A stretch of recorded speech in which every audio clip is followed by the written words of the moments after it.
আখিরাতের কল্যাণ আপনি পাবেন না, দুনিয়ার অকল্যাণ জীবন কাটাতে হবে, পরকালীন জীবনে জাহান্নামের আসামিটা।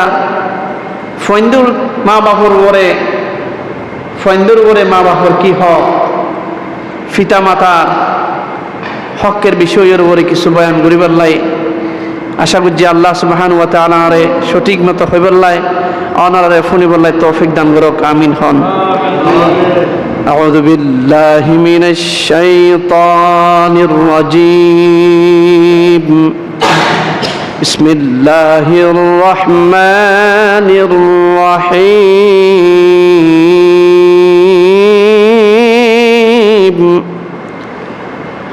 وقضى ربك ألا تعبدوا إلا إياه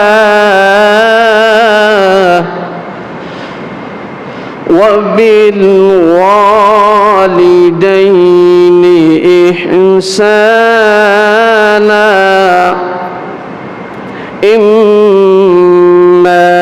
يبلغن عندك الكبر أحدهما أو كلاهما ولا تقل لهما أف ولا تنهرهما وقل لهما قولا كريما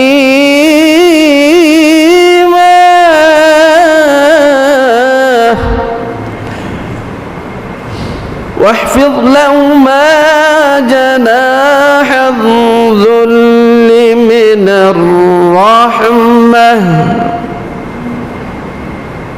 আল্লাহ সুবহানাহু ওয়া তাআলা শুকর, যিনি আমাদেরকে আসল করিমের আল্লাহ পাকের কালামের আলোচনা শুনবার তৌফিক দিয়েছেন, এই জন্য আবার বলি আলহামদুলিল্লাহ। মা বাবা খেদমত, পিতামাতার খেদমত, সন্তানের পরে কি হক রয়েছে, কিভাবে এই হক আদায় করতে হবে, এই বিষয়ের উপর আল্লাহ তাআলা কোরআন নাজিল করে বান্দার পরে বাবা বৃদ্ধ বাবা 60, 70, 80, 90 বছর প্লাস হয়ে গিয়েছে, তারা দেখা যায় রিকশা চালায়। এমন নাফরমান সন্তান আর পৃথিবীতে কে হতে পারে? এই জন্য আল্লাহ বলেন وَقَضَى رَبُّكَ أَلَّا تَعْبُدُوا إِلَّا إِيَّاهُ وَبِالْوَالِدَيْنِ إِحْسَانًا। আল্লাহ রাব্বুল আলামিন বলেন, হে বান্দা বান্দি, সন্তানেরা শোনো, وَقَضَى رَبُّكَ أَلَّا تَعْبُدُوا إِلَّا إِيَّاهُ, ইবাদত বندگی একমাত্র আল্লাহ পাকের করবা, আল্লাহ পাকের গোলামি ছাড়া আর কারো গোলামি করা যাবে না। সুবহানাল্লাহ বলেন। আল্লাহ পাকের গোলামি ছাড়া আর অনেকের গোলামি করানো যাবে না। আল্লাহ পাকের গোলামি ছাড়া কারো গোলামি করা যাবে না। আল্লাহ পাক এরপরে বলেন ওয়াবিল ওয়ালিদাইনি ইহসানা, আমার হুকুম হয়েছে সন্তানেরা তোমরা মা বাবার ইহসান করো, ইতাআত করো, মা বাবার খেদমত করো। ইতাআতের ভিতরে অনেক শর্ত আছে। আমার বন্ধুগণ, মা বাবার ইতাআতের মধ্যে যেই কথা আল্লাহ রাব্বুল আলামিন বলেছেন, ইম্মা ইয়াবলুগান্না ইনদাকাল কিবারা আহাদুহুমা আও কিলাহুমা। আল্লাহ পাক বলেন, হে আমার বান্দা, তোমার মা বাবা একজন অথবা দুজন, কারো মা বাবা একজন বাবা বিদায় নিয়ে গেছে, কারো বাবা ইন্তেকাল করেছে, মা আছে, আর কারো মা আছে বাবা বিদায় নিয়ে চলে গেছে, আছে না নাই? আল্লাহ পাক বলেন, এরকম বাবা মা আও কিলাহুমা, কারো যদি দুজনই থাকে, একজন থাকুক অথবা দুজন থাকুক, দুজন মা বাবার খেদমত করা তোমাদের জন্য জরুরি। আল্লাহ পাক বলেন, ওয়ালা তাকুল লাহুমা উফিন, মা বাবা তোমরা যখন সন্তান ছোট ছিলা, মা বাবার গর্ভধারণী মা গর্ভের মধ্যে কত কষ্ট করেছে। আল্লাহু আকবার বলেন। 9 মাস 10 দিন অথবা 10 মাস 10 দিন পর্যন্ত তুমি যে মায়ের পেটের মধ্যে ছিলা, তখন তোমার মার পেটের ভিতরে, গর্ভধারণী মার পেটের ভিতরে এমন যে মাথা দিয়ে গুঁতা দিয়েছ, পা দিয়ে গুঁতা দিয়েছ, হাত দিয়ে তুমি গুঁতা দিয়েছ, এমন আঘাত পেয়েছে যে আঘাতের কথা কারণ দুনিয়ার পৃথিবীর কোনো মানুষকে বলা যায় নাই। বেশি যখন আঘাত পাই একদিকে বসে বসে কান্না করে, এই ধরনের লজ্জার কথাটাও কাউকে বলে নাই। ঠিক না বেদিক বলেন? অনেক ঘরের মধ্যে মেহমান আসছে অথবা মেলা হয়েছে, বিয়ে শাদী হয়েছে, এখন সবাই কান্নার প্লেট নিয়ে বসছে, খাওয়ার প্লেট নিয়ে বসছে, সুন্দর সুন্দর প্লেট নিয়ে, ভালো তরকারি নিয়ে, সবাই খাওয়ানো অবস্থায়। কিন্তু মা এমন দেখে যে হঠাৎ করে খাওয়া থেকে উঠে গেছে, ওঠার পরে একদিকে চলে গিয়ে কান্না করতেছে। কারণ বোঝা যায় সন্তানের আঘাতের কারণে মা আর খাইতেও পারে না, বসতেও পারে না, একবার উঠে আর একবার বসে। আল্লাহু আকবার বলেন। এমন হয় না? আমাদেরকে পেটে নিয়ে আমার মা এমন কষ্ট করেছে, ঠিক আমার মা যেমন করেছে আপনাদের মাও তো তেমন করেছে। এবার আসুন বন্ধুগণ, মা বাবার হক যদি আদায় না করা হয়, কত যে অভিশপ্ত সন্তান, কত যে বড় গুনাহ, তার ঠিকানা কোথায় হবে আল্লাহ রাব্বুল আলামিন বলার জন্য কোরআনুল কারীমে বলেছেন। একটা ঘটনা আপনাদের সম্মুখে বলি, মক্কা মদিনার মধ্যে ঘটেছে। সুবহানাল্লাহ। মক্কা মদিনার মধ্যে জাফর বিন সুলাইমান রাহমাতুল্লাহি আলাইহি তিনি লিখেছেন কিতাবের মধ্যে, উয়ুনুল হিকায়াত নামক কিতাবের ভিতরে, উয়ুনুল হিকায়াত নামক কিতাবের ভিতরে 103 পৃষ্ঠার মধ্যে ঘটনাটা উল্লেখ করেন। মালিক বিন দিনার রাহমাতুল্লাহি আলাইহি মক্কার মধ্যে গিয়েছেন হজ করার উদ্দেশ্যে। হজ করতে যখন গিয়েছেন, হজ করার সময় দেখা যায় অন্য অন্য বছরে যেমন হজ করতে গেলে যেমন যে পরিমাণ মানুষ দেখা যায়, কিন্তু এইবারের মধ্যে তার চেয়ে 2 গুণ 3 গুণ মানুষ বেশি দেখা গিয়েছে। অনেক মানুষের জমায়েত দেখেছেন। তারপরে আল্লামা দিনার রাহমাতুল্লাহি আলাইহি আল্লাহ রাব্বুল আলামিনের কাছে ফরিয়াদ করলেন, আল্লাহ রে, এমন মানুষ আমি তো জীবনে দেখি নাই। আমার সর্বপ্রথম এত মানুষ যে জমায়েত হলে দেখলাম, আমার একটা মনের মধ্যে প্রশ্ন জাগে, আল্লাহ রে, তুমি এই মানুষ, এত মানুষের মধ্যে যারা হজ করতে আসছেন, উমরা করতে আসছেন, এত মানুষের ভিতরে 1 নাম্বার যার হজ কবুল হয়েছে এমন একজন ব্যক্তিকে, সেটা আমি একটু চিনতে চাই, পরিচয় করে নিতে চাই, যাতে তার সাথে মোলাকাত করতে চাই আর তার জন্য তাকে যেন মুবারকবাদ জানাতে চাই। সুবহানাল্লাহ। তিনি সেই চিন্তা ধারণা নিয়ে মালিক বিন দিনার রাহমাতুল্লাহি আলাইহি তিনি ঘোরাফেরা করতেছেন। 2 নম্বরের মধ্যে আল্লাহ পাকের কাছে বললেন, আল্লাহ তুমি এই সমস্ত লোকদের মধ্যে যার হজ কবুল করেছো, তুমি 1 নম্বরের মধ্যে তাকে তুমি আমার পরিচয় করাই দিবে। 2 নম্বরের মধ্যে যার হজ কবুল হয় নাই, সেই ব্যক্তির সাথে আমাকে পরিচয় করাই দিবে, জানাই যেন তার পক্ষে আমি আল্লাহর দরবারে দোয়া করতে পারি, তার যেন হজটা কবুল হয়। আর এরকম অভিশপ্ত ব্যক্তিকে, যার বিরুদ্ধে যার এরকম অভিশাপ হলে পরে মানুষকে আমি সেই কাজ থেকে যেন সতর্ক করে দিতে পারি, এজন্য সেই বিষয়টা তুমি আমাকে জানাই দিবে। সুবহানাল্লাহ। এরপরে মালিক বিন দিনার রাহমাতুল্লাহি আলাইহি তিনি ঘুমিয়ে পড়েছেন। স্বপ্ন যুগে কে একজন আওয়াজ দিয়ে বলতেছে মালিক বিন দিনারকে, হে মালিক বিন দিনার, এই যে এইবারে যারা হজ করতে আসছেন, হিজাজের মধ্যে, হিজাজের কাফেলার ভিতরে কালো, ফর্সা, লম্বা, কাঠো, ধনী, গরিব, আজমি, আরবি সকলের হজ কবুল হয়েছে, আলহামদুলিল্লাহ বলেন। কিন্তু একজন ব্যক্তির হজ কবুল হয় নাই। যার প্রতি আল্লাহ তাআলা নারাজ, আল্লাহর অনেক গুসা, আল্লাহ অত্যন্ত রাগান্বিত, এই একজন ব্যক্তির হজ কবুল হয় নাই। এই আওয়াজ দিয়ে স্বপ্ন থেকে তিনি জাগ্রত হয়ে গিয়েছেন। এই আওয়াজটা পাওয়ার পরে তিনি উঠে উযু করে তাহাজ্জুদের নামাজ পড়ে আবার আল্লাহর কাছে কাঁদলেন।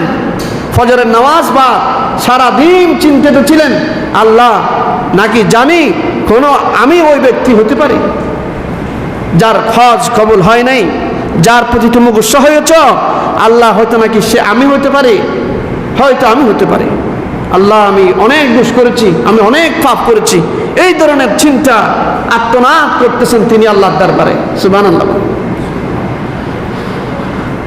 এবার তারপর দিন রাত্রে আবার আল্লাহ রাব্বুল আলামিন স্বপ্ন যুগে একটি আওয়াজ দিয়েছেন। প্রথম রাতে যিনি আওয়াজ দিয়েছেন, দ্বিতীয় রাতে তিনি আওয়াজ দিয়ে বলতেছেন, আল্লামা দিনার রহমতুল্লাহি আলাই, তুমি তো এই গত রাতের স্বপ্ন দিয়ে তুমি অত্যন্ত পেরেশানি হয়েছ, চিন্তা করেছ, আসলে সেই ব্যক্তি তুমি নও। তিনি হচ্ছেন একজন ব্যক্তি খোরাসান শহর থেকে তারা আসছে, খোরাসান শহরের একজন মানুষ, খোরাসান দেশের একজন মানুষ, তার নাম হচ্ছে মুহাম্মদ বিন হারুন। তার হজ কবুল হয় নাই, অভিশপ্ত লোক তিনি। আল্লামা দিনার রহমতুল্লাহি আলাই তিনি চিন্তা করলেন, তাহলে আল্লাহ তাআলা আমাকে তো বাঁচাই দিয়েছে, আলহামদুলিল্লাহ। তখন সে রাত্রে খোরাসানের একজন ব্যক্তি যখন তার হজ কবুল হয় নাই, আল্লাহর গজব নাযিল হয়েছে তার উপরে। এমন কথা শোনার পরে সকালবেলা ঘুম থেকে জাগ্রত হওয়ার পরে তিনি রওনা দিয়েছেন। খোরাসানের কাফেলা কোথায় আছে? মক্কাতে। সুবহানাল্লাহ বলেন। মক্কাতে যাওয়ার পরে খোরাসানের কাফেলা যেখানে আছে সেখানে গিয়ে বলতেছেন, ভাই এখানে খোরাসান থেকে কেউ হজ করতে এসেছেন, কোনো কাফেলা আছে? তখন একদল জবাব দেয়, কয় আমরা কয়েকজন লোক খোরাসান থেকে এসেছি। কয় খোরাসানের শহর থেকে যে ব্যক্তি আসছে এর মধ্যে একজন ব্যক্তিকে আমি খুঁজছি, যার নাম হচ্ছে মুহাম্মদ বিন হারুন। সুবহানাল্লাহ বলেন। আমার বন্ধুগণ, মুহাম্মদ বিন হারুন যখন বলেছেন, সাথে সাথে ওই খোরাসানের লোকেরা বললেন যে, দিনার রহমতুল্লাহি আলাই, তুমি তো আল্লাহর ওলি, তুমি যে যার নাম বলেছো উনি অত্যন্ত একজন আল্লাহর ওলি লোক, বুজুর্গ লোক, দিনদার লোক, বড় আবেদ লোক, তার মতো খোরাসানের মধ্যে আর কেউ নাই। এমন লোকের যে আপনি নাম পাঠ করলেন, এই জন্য আমরা আপনাকে মারহাবা জানাই। আল্লাহু আকবার বলেন। খোরাসানের লোকেরা বলল কি, আপনি যে এমন একজন আল্লাহর ওলির যে নামটা উচ্চারণ করলেন, এই জন্য আপনাকে কি জানাই, ধন্যবাদ জানাই, মারহাবা জানাই। এ কথা বলে তখন ওনাদের কাছে জিজ্ঞাসা করা হলেন, মালিক বিন দিনার রহমতুল্লাহি আলাইহি জিজ্ঞেস করলেন, উনি কোথায় থাকে? উনি তো মক্কা নগরীর এক ওই ভাঙ্গা কিছু ঘরের মধ্যে অনেক দূরে একটি ওরান ময়দানের মধ্যে তিনি থাকে। পাহাড়ি অঞ্চলের মতো কিছু গ্রাম অঞ্চলের মধ্যে ভাঙ্গা যে এখানে ঘর আছে সেইখানে তিনি বসবাস করে। এই কথা যখন বললেন তখন সে আস্তে আস্তে রওনা দিলেন ওই দিকে। যাইতে যাইতে ওই গ্রাম অঞ্চলে এক ভাঙ্গা ঘরের দেওয়ালের পিছনে, এক দরজার পিছনে তাকে পাওয়া গেছে। একজন ব্যক্তি সেখানে বসে বসে আল্লাহর বান্দাগি করতেছেন, জিকির করতেছেন। বলেন সুবহানাল্লাহ। সম্মানিত বন্ধুগণ, এই যে দরজার পিছন দিয়ে আড়ালে একজন লোক দেখা যাচ্ছে, তখন সে কে? আল্লামা দিনার রহমতুল্লাহি আলাইহির দিলের মধ্যে জানা হয়ে গিয়েছে যে সেই ব্যক্তি হচ্ছে ওই মুহাম্মদ বিন হারুন, যার হজ কবুল হয় নাই। তিনি চিনতে পেরেছেন, বুঝতে পেরেছেন। বোঝার পরে তিনি তিনার পাশে দাঁড়িয়েছেন। দাঁড়ানোর পরে ওই ব্যক্তি আল্লামা ওই যে মুহাম্মদ বিন হারুন পিছন দিকে তাকায় দেখলেন যে ওনার চেহারার দিকে তাকালেন। আল্লামা দিনার রহমতুল্লাহি আলাইহি চেহারার দিকে তাকায় বললেন যে, আপনি কে? আপনার নাম কি? তিনি বললেন যে, আমার নাম হচ্ছে আল্লামা দিনার রহমতুল্লাহি আলাইহি। তো কোত্থেকে আসছেন আপনি? আমি বসরা থেকে আসছি, আমি বসরায় বসবাস করি, আমার জায়গা ওখানে। তো হজ করতে আসছি, আমি আপনার সাথে একটা উদ্দেশ্য নিয়ে সাক্ষাৎ করতে আসছি। এই বলে যখন কথা বললেন তখন তিনি জবাব দিলেন, আপনি এত দূর থেকে আসলেন, গত রাত্রে যে স্বপ্নটা আপনি দেখেছেন সেই স্বপ্নের বাক্যগুলি একটু আপনি বলেন। আল্লাহু আকবার বলেন। তিনি আল্লামা দিনার কোথায় স্বপ্ন দেখেছেন কিন্তু সেই ব্যক্তি জানেন। আল্লাহু আকবার। আল্লামা দিনার রহমতুল্লাহি আলাইহি বলেন যে আমি যদি স্বপ্নের কথাটা বলতে আমার অনেক লজ্জা লাগে, আপনাকে আমি স্বপ্নের কথাটা বলতে পারছি না। তিনি তখন জবাব দিলেন, ওই মুহাম্মদ বিন হারুন তিনি জবাব দিলেন, কই অবশ্য লজ্জার কোনো বিষয় না, আপনি যেটা দেখেছেন সেই কথা আমাকে বলতে পারেন। সুবহানাল্লাহ বলেন। এবার আল্লামা দিনার রহমতুল্লাহি আলাইহি বললেন, কই আমি স্বপ্ন দেখেছি একজন খোরাসান থেকে আসছে একজন ব্যক্তি যার নাম মুহাম্মদ বিন হারুন, তার হজ কবুল হয় নাই, আল্লাহ তাআলা তার উপরে গজব নাযিল করেছেন। তখন খেয়াল করে দেখলেন আল্লামা দিনার রহমতুল্লাহি আলাইহি, তাকে খেয়াল করে দেখলেন যে ওনার একটা হাত, কাটা হাতের ভিতরে লোহার শিকল দিয়া এটা গলার মধ্যে ঝুলাইয়া রাখছে, বাঁধা রাখছে। আল্লাহু আকবার বলেন। খেয়াল করেন, নলেজের মধ্যে ঢুকান। এটি গল্প নয়, এটি ইতিহাস নয়, এটি কিতাবের কথা, যে কিতাবের কথার মাধ্যম দিয়ে আপনাদের জীবনটা পাল্টিয়ে যাবে। সুবহানাল্লাহ বিহামদিহি বলেন।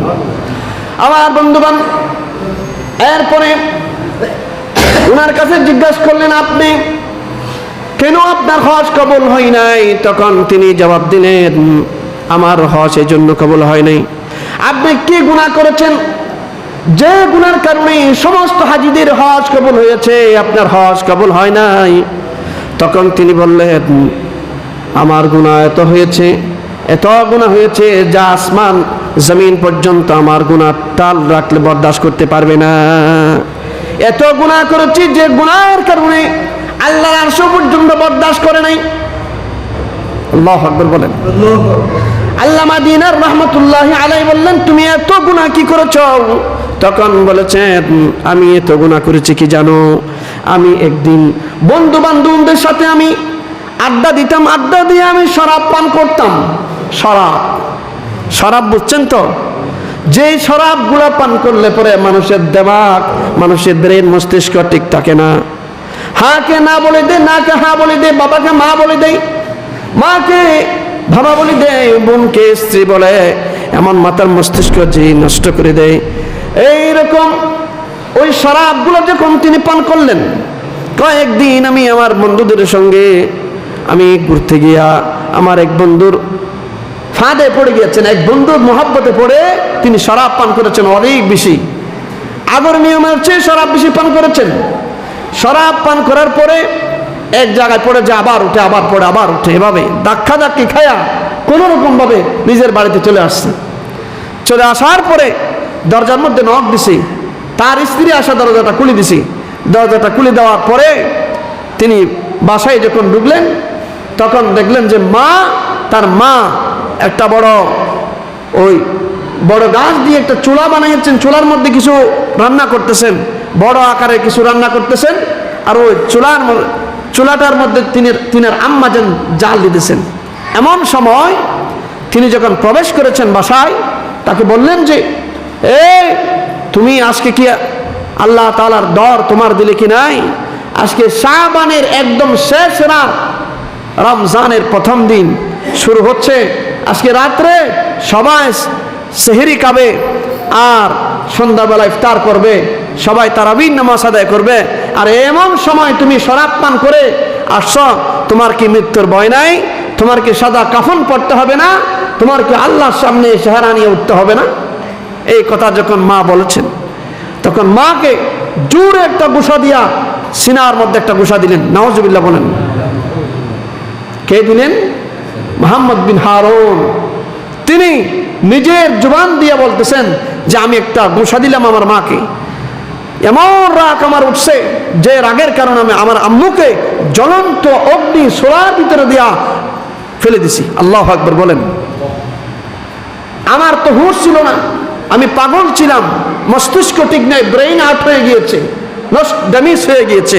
আমার তো শরাব খেয়েছে, আমার মাথা ঠিক ছিল না, আমার যে মা এটাও আমার হুঁশ ছিল না, আগুনে দিয়ে দিয়েছে। কিছুক্ষণ পরে আমার স্ত্রী আসিয়া আমাকে রশি দিয়া গাছের মধ্যে বাঁধে রাখলো, টুনির মধ্যে। তারপরে আবার ডাকাতদেরকে, গুন্ডা সুন্ডাদেরকে ফোন দিল বা ডাকাইছে, ডাকার পর আমাকে তারা বাইরে বাঁধে রাখছে।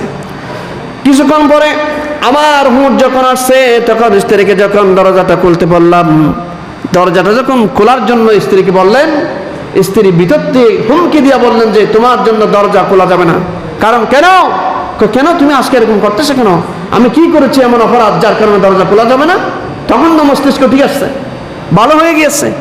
তখন বললেন যে, স্ত্রী বললেন যে তুমি এমন পাপ করেছো যেটা আরশ আজিম, আসমান জমিন, 7 তবাক জমিন 7 তবাক আসমান পর্যন্ত, আকাশ পর্যন্ত বরদাস্ত করবে না। এমন তুমি পাপ করেছো যে পাপের কথা তোমাকে বলাও আমার জন্য মুখে মানাই না। তখন তিনি বললেন যে কি করেছি বলো? তুমি নিজের আম্মুকে হত্যা করেছো। নাউজুবিল্লাহি মিন যালিক বলেন। এই হত্যার কথাটা শুনে দরজাটা একবারে এমন ধাক্কা দিয়ে তিনি আলগা করে ফেললেন। ভিতরে ঢুকে দেখলেন যে তার আম্মু একেবারে অগ্নি সোলার ভিতরে কয়লা হয়ে গিয়েছে। আল্লাহু আকবার বলেন। সম্মানিত বন্ধুগণ, কয়লা হয়ে গিয়েছে। তারপরে তিনি করলেন যে আমার আম্মুকে আমি যে কয়লা বানিয়ে ফেলছি, আগুনে জ্বালিয়ে দিছি, আমার যে হাত দিয়ে আমার আম্মুকে ঘুষা দিছি, এই হাত আর পৃথিবীতে বেঁচে থাকা দরকার নাই। এই বলে চৌকাঠের মধ্যে হাতটা দিয়া আরেক হাত দিয়ে তলোয়ার নিয়ে হাতটা কেটে ফেললেন। আল্লাহু আকবার বলেন। ঘটনা হলো অনেক লম্বা, সময় তো শেষ।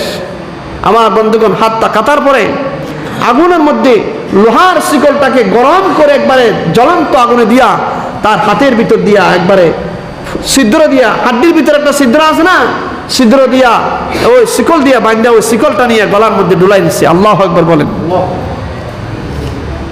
এমনটা করার পরে তিনি আল্লাহর কাছে বছরকে বছর লাগাতার এক টানা 40 দিন রোজা পালন করে, কোনো ভাত টাত কিছু খাই না, সাধারণত পানি আর কিছু খাই, রাত্রে সারা রাত ইবাদত করে 40 বছর পর্যন্ত এভাবে 40 দিন রোজা রাখার পরে 40 বছর পর্যন্ত এইভাবে ইবাদত করার পরে 40 বছরই হজ করেছেন। এরপরে তিনি ওই হজের ময়দানে গিয়া 40 বছর পর্যন্ত নিজের হাতটাও কেটে ফেললেন। এরপরে হাতটা কাটার পরে আল্লাহ রাব্বুল আলামিন এরপরও তার গুনাহ ক্ষমা করে নাই। তিনি হজ করতে গিয়েছেন, হজ কবুল হয় নাই। তিনি নামাজ পড়েন, নামাজ কবুল হয় না। তিনি জিকির করেন, জিকির কবুল হয় না। তিনি সব তাহাজ্জুদের নামাজ পড়েন, কবুল হয় না। যা করেন কিছুই কবুল হয় না। তার সম্পদ সব আল্লাহর রাস্তায় দান করে দিয়েছেন। 23 জন মহিলা দাসী ছিলেন, দাসীদেরকেও আজাদ করে দিয়েছেন, খালাস করে দিয়েছেন। আরো 25 জন পর্যন্ত তার গোলাম ছিলেন, সেগুলোও আজাদ করে দিয়েছেন। তারপর আল্লাহর কাছে কবুল হয় না। আল্লাহু আকবার বলেন।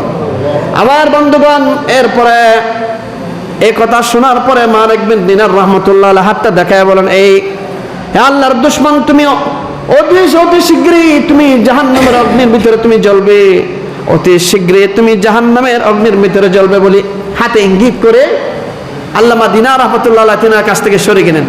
তারপরে তিনি আসমানের দিকে তাকায়া আল্লাহ রাব্বুল আলামিনকে বললেন যে আল্লাহ, তুমি তো আসমানের মালিক, তুমি জমিনের মালিক, তুমি পাহাড় পর্বতের মালিক, তুমি সমুদ্রের মালিক।